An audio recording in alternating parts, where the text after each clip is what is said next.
राज्य उत्पादन शुल्क मंत्री शंभूराज देसाई यांच्या प्रमुख उपस्थितीत आज कोल्हापुरात महायुती पदाधिकारी समन्वय समितीची बैठक झाली।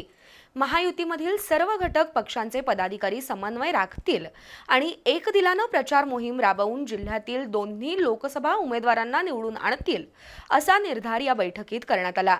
तसंच प्रचाराची रणनीती ठरवण्यात आली।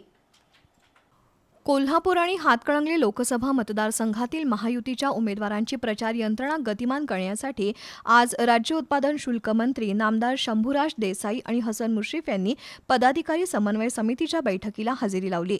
राज्यात महायुतीला पूरक वातावरण आहे, त्यामुळे राज्यात 45 पेक्षा जास्त जागा जिंकणं सहज शक्य आहे असा विश्वास शंभूराज देसाई यांनी व्यक्त केला।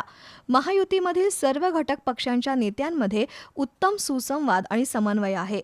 तसंच जनता पंतप्रधान मोदी यांना तिसऱ्यांदा पंतप्रधान बनवू इच्छिते, त्यामुळे महायुतीचे जिल्ह्यातील दोन्ही उमेदवार प्रचंड मताधिक्याने विजयी होतील असं नामदार देसाई यांनी स्पष्ट केलंय।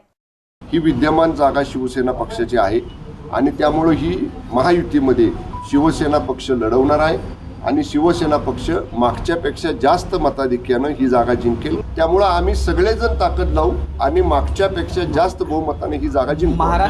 नामदार हसन मुश्रीफ यांनीही महायुतीच्या दोन्ही उमेदवारांच्या विजयासाठी पूर्णपणे ताकद लावल्याचं सांगितलं। यावेळी माजी आमदार अमल महाडी, के.पी. पाटील, आमदार राजेश पाटील, प्रकाश आबिटकर, राज्य नियोजन मंडळाचे कार्यकारी अध्यक्ष राजेश क्षीरसागर, सत्यजित कदम, महेश जाधव, विजय जाधव, रुपाराणी निकम, जहिदा मुजावर, शीतल तिरुके, अजित ठाणेकर, नंदकुमार मोरे यांच्यासह कार्यकर्ते पदाधिकारी उपस्थित होते।